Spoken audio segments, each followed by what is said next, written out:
各位弟兄姐妹，大家平安。平安。我不晓得有没有人被骗过，有被骗过的经验，有吗？有。大事小事都可以，只要只是被骗过的。好，手放下。我还有少数人没有被骗过的，不错的。他们现在在骗人的。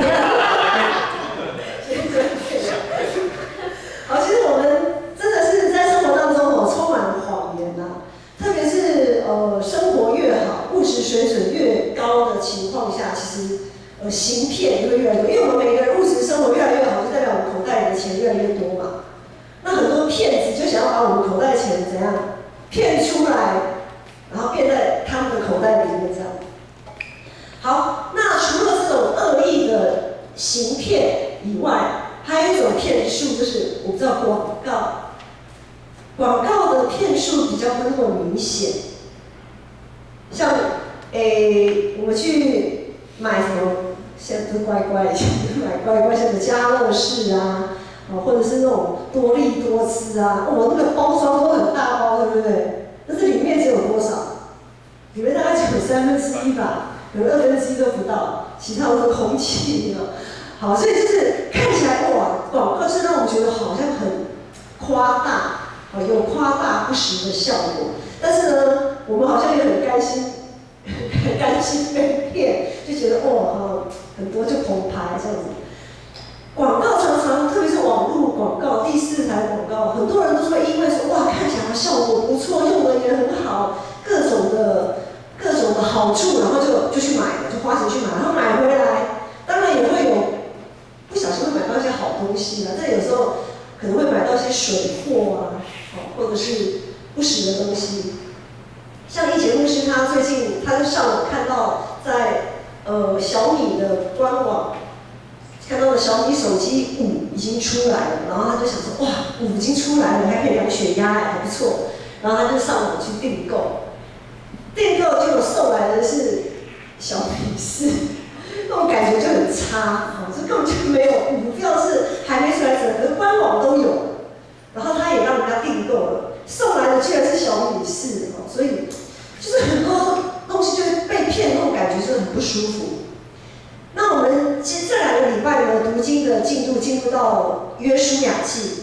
约书亚它是接续在摩西5经，就是创出利民生、创世纪、出埃及记、利未记、民数记、申命记后面。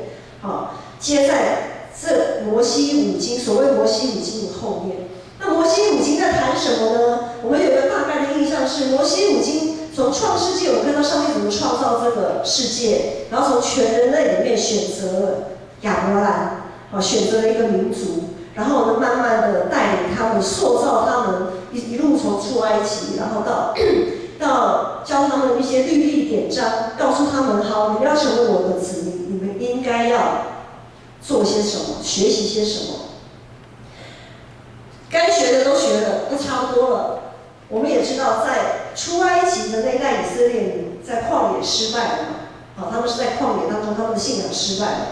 于是上帝就说，除了迦勒跟约书亚，没有人能够进入上帝所应许的迦南地。好，这是一个很大的一个背景。于是今天呢，约书亚就又被上帝拣选成为接续摩西的领袖，以色列人的领袖，要带领新一代在旷野出生、新一代的以色列民进入迦南地。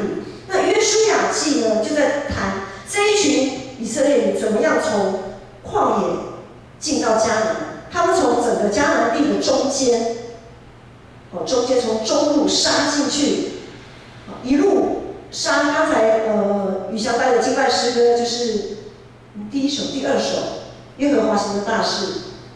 唱一下吧，耶和华为我们行的大事，好，就是行的大事，然后好就是耶利哥城。如果说以约书亚记的话，就是我们都耳熟能详，耶利哥城怎么样绕城几次啊，绕城几天就铺盘，然后就崩落崩坏这样。好，于是他们因为经历了许多的神迹，当他们杀进迦南地，要把所有迦南地一切都毁灭的时候呢，有的时候我们会觉得约书亚记所记载的上帝是很残忍的上帝。为什么上帝的子民进到我们讲说入境随俗嘛，可是问题是这一些以色列百姓进到迦南地，却要把迦南地原本居住的人牲畜全部都杀掉焚烧。只有那些烧不掉的，没有办法焚烧，什么像金子啊、一些什么器皿啊什么的哈，就可以搬到耶和华的殿。哦，那时候还没有殿呢，就是会幕，哦才能收起来。其他的能烧都烧掉。有人就说上帝是很残忍的上帝，有些人就没有办法接受。上帝为什么看起来是这么的残酷呢？其实迦南地在当时，迦南地本身他们的道德沦丧、不公不义，很多败坏的事情，就好像所多玛、俄摩拉，我们知道上帝怎么样放一把火把所多玛、俄摩拉烧尽。今天上帝也是用他的子民呼召他的子民，要进入迦南地，要实行审判，让这个已经受到咒诅的这一块土地，可以经由上帝子民的这样子的一个过程，把他们消灭这个过程，对当地实行审判，也把这个原本受咒诅的地方转化成为一个受祝福的地方。好，今天的经文呢是刚才有讲到，就是当初记载的约书亚怎么带着这些以色列人进到迦南以后，他们开始攻城略地。好，刚刚讲的打倒了耶利哥城。好，然后呢，我们在读经文进度也知道，他们也攻取了爱城。好，就是打赢了很多胜战。这下子啊，最靠近他们，蛮靠近他们营地的一个叫基遍人，就是出现在今天的这个经文段落里面，就是第9章，约书亚记第9章。基遍人一听到这个风声，听到哇，这个以色列人不得了了，他们的上帝很强哦，带领他们节得胜，马上就要大祸临头了。他们如果再往前一步，就到我们家门口了，那接下来被消灭就是我们家哎。接下来是我们被消灭，这下子他们就想说，好，派个使者去跟他们谈一些和平，所谓的和平协议也好，或什么的。可是通常我们要派代表出去签和平，假如说签和平条约，我们一定会很正式嘛，对不对？可是基遍人他们就用诡诈，用怎么样的诡诈？他们就用骗的，怎么骗呢？他们就让那些使者穿一些破衣服、破鞋子。然后呢，带的食物也是那种快要发霉，甚至已经发霉的。然后那个酒袋，还有那个皮带，都已经快要龟裂、快破裂了，就代表已经用很久。意思是说，然后他们这些使者呢，到了以色列营，跟那些首领就说：“啊，我们其实不是住在这里的人啊，我们也是外地人。你看，我们走了这么远的路，本来的好的衣服穿到破掉，本来好的鞋子穿到破掉，本来。”烤了热烘烘的饼，好好的饼，走了那么久，他带到这边来就都已经坏掉、发霉、硬掉了这样。然后以色列人那些首领，他们一开始其实不太相信。好，第9章的经文里面，我们看到他们其实一开始也是有怀疑的，说别骗了，别骗了。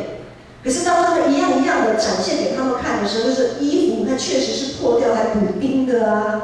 好像你那个破裤啊，派使者那种穿那种破裤啊，那种好可怜哦，一件好裤子都没有，破的这个样子，到处是洞。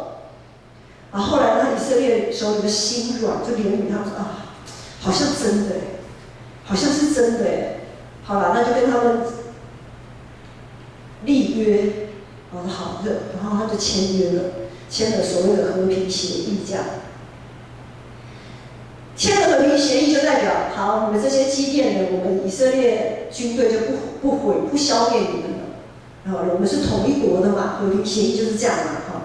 然后今天的经文第16节又说，所以说当立约之后过了3天啊，16节说以色列人与他们立约之后过了3天，才听见他们其实是近邻，就住在以色列人中间，他们其实就是住在迦南地。然后以色列人起行第3天就到了他们的城邑，所以其实只有3天的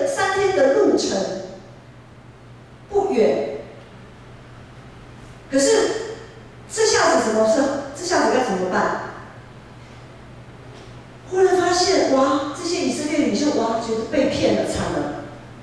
那当初我们跟上帝立约说，上帝要我们把这些迦南地的人进行毁灭，这下子怎么办？他们先骗我们呢，那我们这个契约就撕掉，不管。之前3天前才签的契约销毁，好不容易签约了，怎么办？如果你们是以色列人领袖，你们会怎么处理这件事情？继续遵守约定，还是要废除那个条约？因为是人家先不义于我，人家先骗我的，是他们先骗我的，又不是错不在我啊，我是被骗的啊。还要继续遵守约定吗？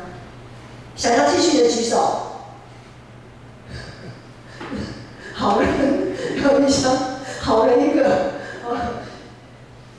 不想啊，我为什么要遵守约定呢？当然不想啊。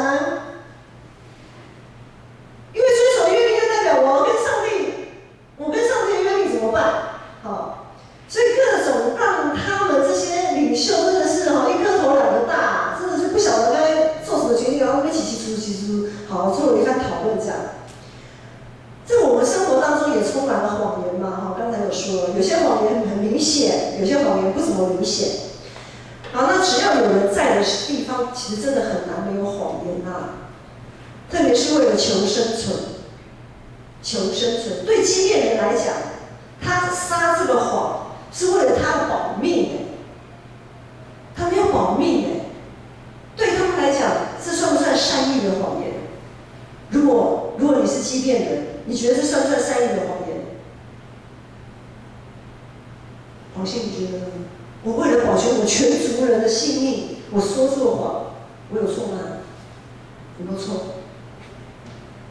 没有错啊！我要保命啊！我是代表基遍的使者，我去跟以色列人签约，我撒一个谎，这是对我来讲是善意的谎言我要保命。好，又有人说那善意的谎言，哇，那善意的谎言到底算不算谎言？善意的谎言可以说吗？所谓的善意，如果按照基遍人的角度，他们是以自己的角度看，视为善意，对不对？他用自己的角度，用自己的理解，用自己可以容许的范围，他觉得这是善意。可是我们自己的善意可能会造成别人的怎么样？会造成别人的困扰。他这个善意害了以色列人，无法跟上帝交代，无法跟会众交代。好，所以在现在这个生活当中，各种的生存需要里，其实就连牧师都很难不说所谓善意的谎言。因为有的时候有些会友要跟牧师说了一些什么，然后说牧师不可以说出去哦，怎样一些事情。然后呢，又有会友会说，牧师那个怎样。可是牧师心想就不能说出去啊，我必须要对你有所隐瞒啊，或什么的。就是很多时候我们没有办法做到说出全部的事实。那我们如果隐瞒部分的事实，这算不算谎言？因着我们隐瞒了部分的事实，以至于让别人没有办法做正确的判断。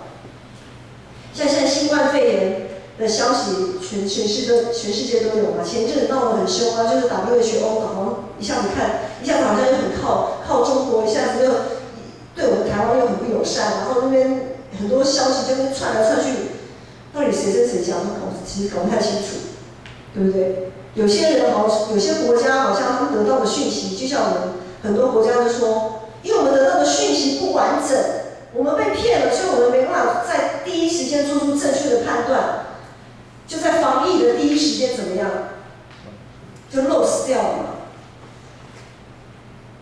所以当我们没有办法得到或者说出全部事实的时候，其实善意的谎言就不断在我们的生活当中，其实一直都存在的，因为我们都有生存上的需要。不只是物质上，刚刚讲说做生意，或者是我们在工作的场合，在学校，可能还有各个地方人际关系。为了维持一个人际关系，我对你不爽，我为了要跟你维持一个关系，我也不能把我的不爽让你知道，我要隐藏我的情绪，隐藏我的真心。好，所以基督徒被上帝呼召生活在这样的世界里，要灭掉所有不合神心意的事情，真的是非常困难。因为上帝要我们用心灵诚实来敬拜他。敬拜不是只有在教会里面做礼拜，或是参加团契才叫敬拜。敬拜是在我们生活当中的时时刻刻，我们都在敬拜。所以用心灵诚实这件事情常常被挑战。类似像欺骗人所发出的那种善意的谎言，常常会让我们的信仰警觉性降低，因为我们常常会觉得无法嘛，应该可以吧，没办法，我也很无奈啊，对不对？真的很无奈。对欺骗人来讲，我要活命，我就必须要说谎。好，那今天特别在今天，我们再2个礼拜我们要改选长职，我们的长老执事是每4年改选1次。那今天我们就开始在教会按着教会的法规，我们在教会的公布栏会公告，有2个公告，一个公告是有选举权的人，就是你的会籍如果是在你的教会，然后呢在1年出席，在1年以内又有出席主日礼拜的，就叫做籍在人在。这样子的人呢，只要是这样子的弟兄姐妹就有选举权，就是你有投票权。那怎么样的人又有被选举权呢？那我们有一些法规有一些规定，反正公告上面都有。好，这一些被选出来的长职，在我们在座也有长职，都是在上帝的大会里面被选出来的。他们就任的时候也是在上帝的面前立约的。当然就任不只是长职就任，他们在誓约，全会众也在誓约。还记得牧师封牧就任的时候，回想一下，那个时候牧师誓完约，然后就是轮到大家誓约嘛，对不对？好，所以长职也是一样，长老执事在就任的时候誓约，他们誓约完，然后会众也要誓约。好，那不管是牧师还是长老执事，对上帝的誓约有什么呢？牧师挑一段跟大家分享，其中有一句是说，你们要对上帝忠诚尽职，以基督为教会的头。好，然后对会众呢，那会众对上帝要有什么样的誓约呢？会众说，上帝要求会众在上帝面前誓约说，要敬爱他们，体贴他们，为他们祷告，并且协助他们在服事上一切的需要。有没有替牧师长职祷告啊？大概1个礼拜几次，还是1年几次为牧师长职祷告。然后在服事上，我会感谢神。在建成教会每一个弟兄姐妹都很热心参与服事，是大家都看得到的，也感受得到的。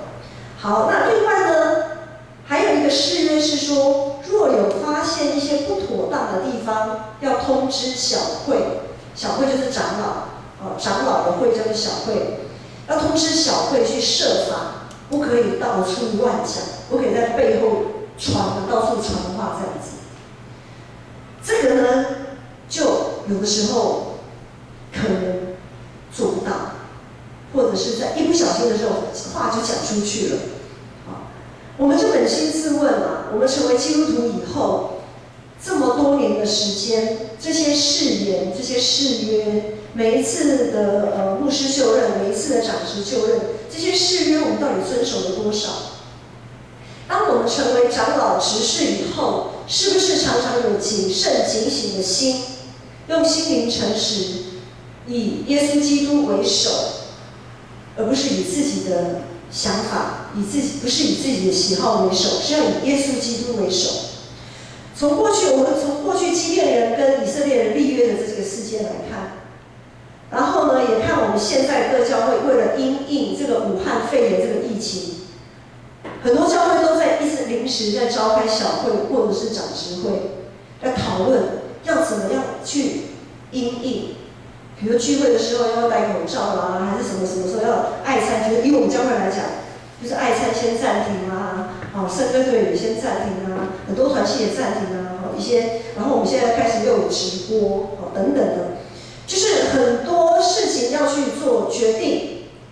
但是我们这一些从基列人跟以色列人立约，到许多教会为了这件事情在做决定的这个情况下，可以发现，其实我们人都很有限，我们人都很有限。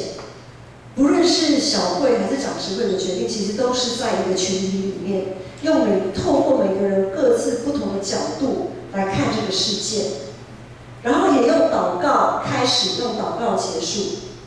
其实真的是一件事情，在讨论做决策的过程当中，其实已经算是很小心了，尽量的想要给它完全。可是即使如此，还是难免会有疏漏的地方，难免还是会有不完全的地方。那当我们在看一些类似像这样子的决策过程当中，我们该理解的不是上帝并不保守我们，不是说我们祷告怎么上帝没有垂听啊，我们还是这样子好像漏洞百出这样子，反而是要看到上帝要我们在这些错误或者在这些疏漏当中，看见我们每一个人其实都是很渺小、很有限的一个个体，我们都是很渺小、很有限的，发现并且也在这个当中。失败为成功之母嘛，从这个失败当中去看到个人的盲点，也可以看到群体性的盲点。然而万事互相效力，所以呢，当我们有发现盲点，然后如果有机会调整的时候，事情就会变得不一样。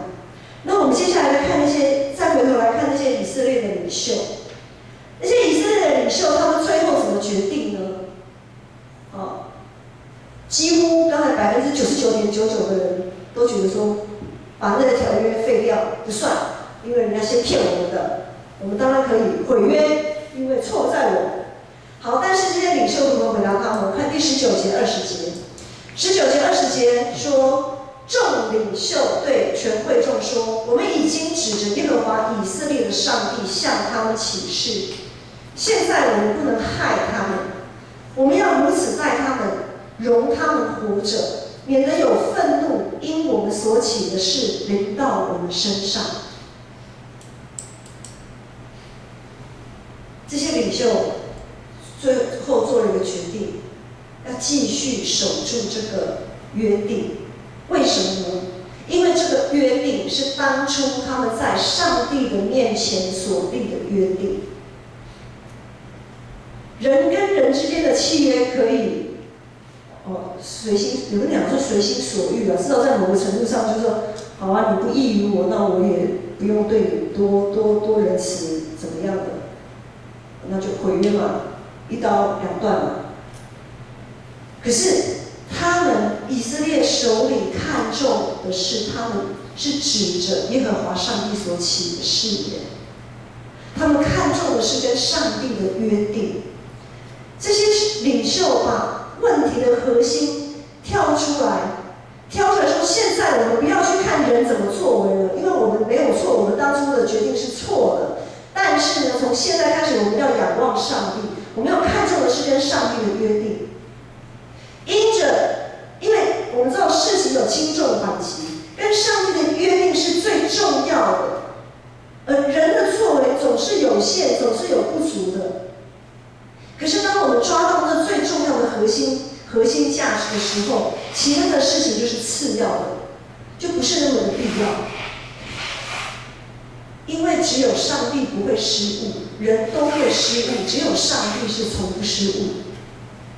这些以色列领袖把会众的目光从人的错误上转向上帝。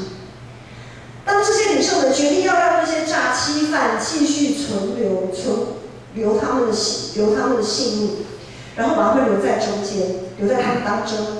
这样的决定真的是让人感到很不可思议，无法理解，无法接受。但是会众却愿意顺服啊！这些会众也愿意顺服，他们顺服的不是这些领袖，也不是这些领袖做的决定，他们顺服的是在领袖背后掌权的那位上帝。他们顺服的是上帝。全能的上帝也并没有让以色列失望，因为当初这些基甸人，装模作样、谎称他们不是当地人的时候，他们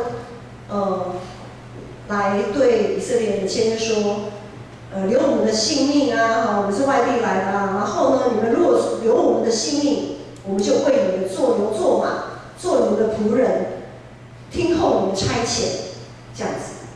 好，所以呢，在第9章的接续，就是今天的经文段落后面22节到23节，在这个时候呢，约书亚就招了这些基甸人来，就对他们说：“你们为什么欺骗我们说你们是不在我们中间呢？你们不是当地人呢？其实你们确实是当地人。那现在呢，你们就要为了这件事情，你们要做我们的奴隶，做我们的奴仆。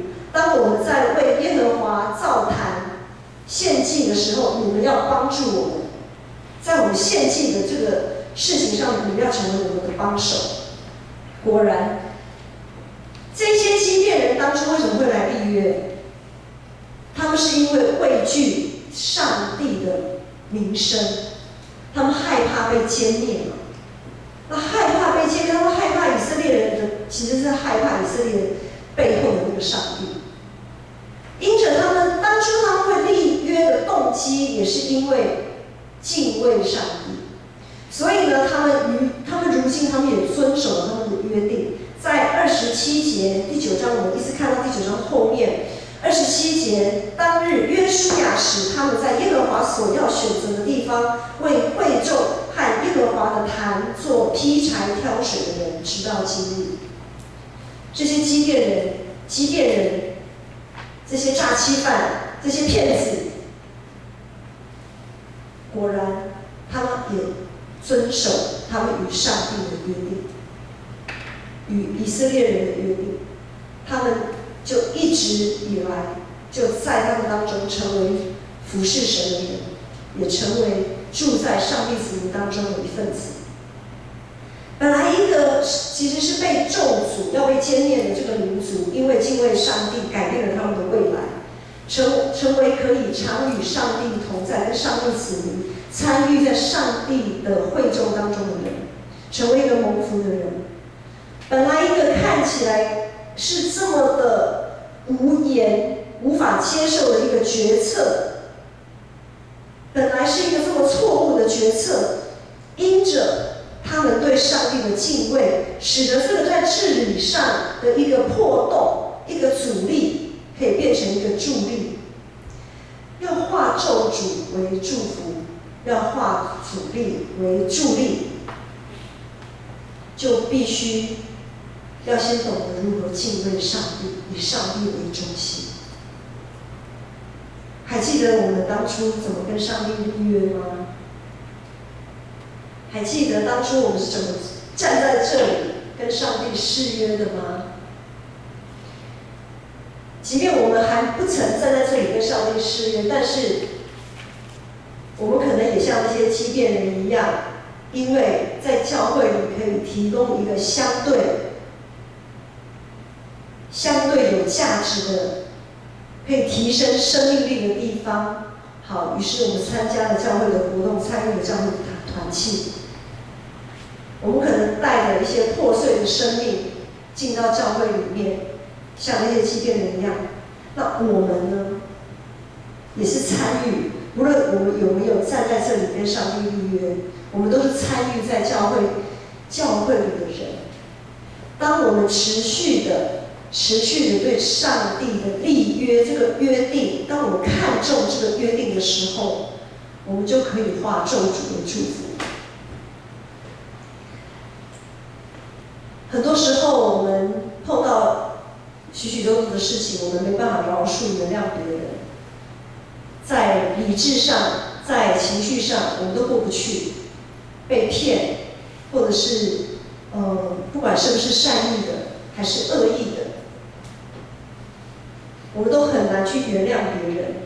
但是耶稣要我们原谅别人，让我们饶恕别人70个7次，因为我们已经被耶稣完全赦免。人都有限，人都会出错，我们一定要容许自己，也容许别人犯错。当容许自己犯错，我相信大家都知道，不是说好啊，反正我容许自己犯错，然后我就可以故意去做错，不是的。我们要原谅自己，也原谅别人，在无意间，或者是在他们被迫的过程当中，在他们软弱的过程当中所犯下的一些错误。因为上帝总是乐意给凡敬畏他、爱他的人各种转化的机会。上帝不是喜欢降灾祸的上帝。今天迦南地会在当时会被咒诅，会被上帝审判。我相信上帝也同样给他们机会，就像上帝也给所多玛、俄摩拉曾经有过这样的机会。他给罗德一家人有机会逃离所多玛俄摩拉，可是呢，罗德的妻子回头看了，变成一个眼柱，对不对？上帝其实很乐于给我们各样的机会，所以我们一定要在我们的生活当中用一个仁爱、包容、宽恕的心去看待别人做出来的决策，不管是教会的领袖们做的决策，还是你们公司行号，或者是学校老师，或者是假如说班会，讨论出来的决策，可能你会觉得很傻眼，很受不了。但是我们要怀着一个敬畏上帝的心，敬畏上帝的心，上帝要我们做什么要求，不要忘记，不要忘记，不要忘记，因为这是我们跟上帝的立约。相信在人的有限里面，在一群敬畏上帝、愿意遵守跟上帝的约定当中，我们这些人的努力之下，圣灵的大能，我们要相信还有圣灵。不要想说，反正我已经绞尽脑汁了，我想尽各种办法，这个办法就是最好的啦。不听我的哦，你们就好等着看，你就看着办了，一定会很凄惨的。好像就在旁边抱着一个看好戏的心态。我们要相信还有圣灵，圣灵的大能。当我们都怀抱着一个敬畏的心，在信仰的道路上努力的时候，圣灵的大能会填补一切人所犯的错误。圣灵的大能，圣灵的风，圣灵的火，会把那一切不好的都烧尽，都除灭，并且上帝的爱也会像圣灵，也会用圣灵填满在我们每一个心灵那个可能受伤、可能破碎、不安里面，要将咒诅化为祝福。就必须要像这群以色列人一样，也像这群基甸人一样，我们要更多的注目在上帝的身上，特别是我们当初如何跟上帝立约。我们要想起之前跟上帝的约定，不要被现况影响，也不要对人失望。我们要继续的持守，我们要继续的尽忠，尽自己的本分。我们就可以将一切的咒诅化为祝福。我们一起起立，要来唱这首回应的诗歌。我们要对这块土地，上帝拣选我们站立的地方，我们用祷告的心来唱这首诗歌。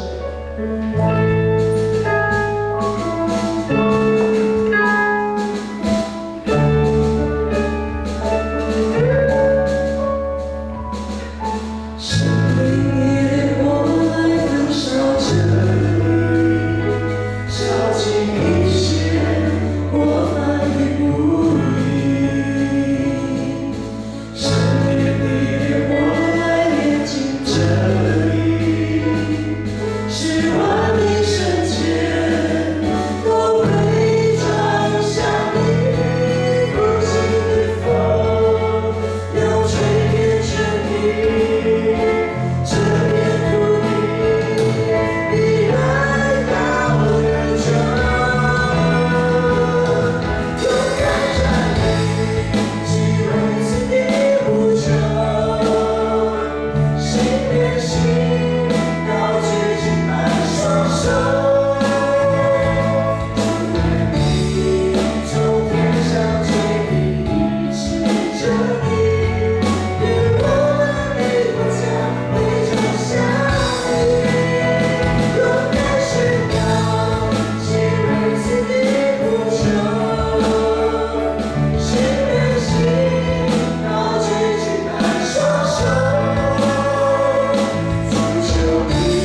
一切的福音。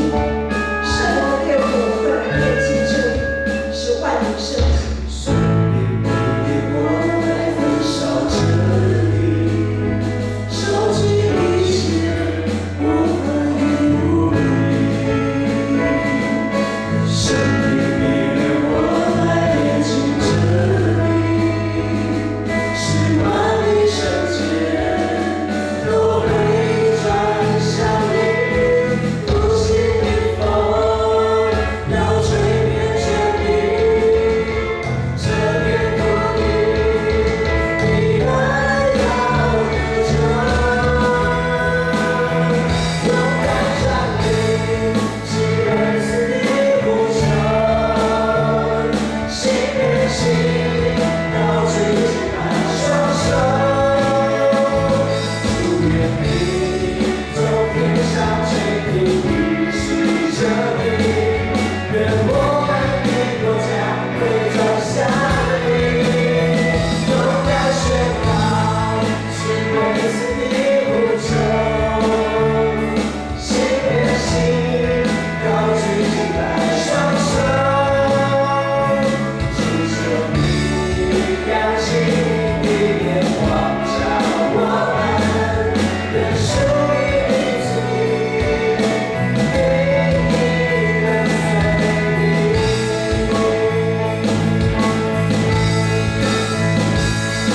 我们同样是心，依然是个心，因我们属你，你是我的神。我们同样是心，依然是个心，因我们属你，你是我的神。勇敢站立，只为子的呼求，心连心，高举起来双手。祝愿你从天上垂听你是这里，愿我们的国家会转向你。勇敢宣告，是为子的呼求，心连心，高举起来双手。祈求你扬起你的脸光照我们，愿属于你子民，定义跟随你。我们一起领受上帝的赐福，让我们这一群定义跟随主的子民们，愿耶稣基督的恩惠、上帝的慈爱、圣灵的帮助、扶持与感动，与你们众人同在，从今时直到永远。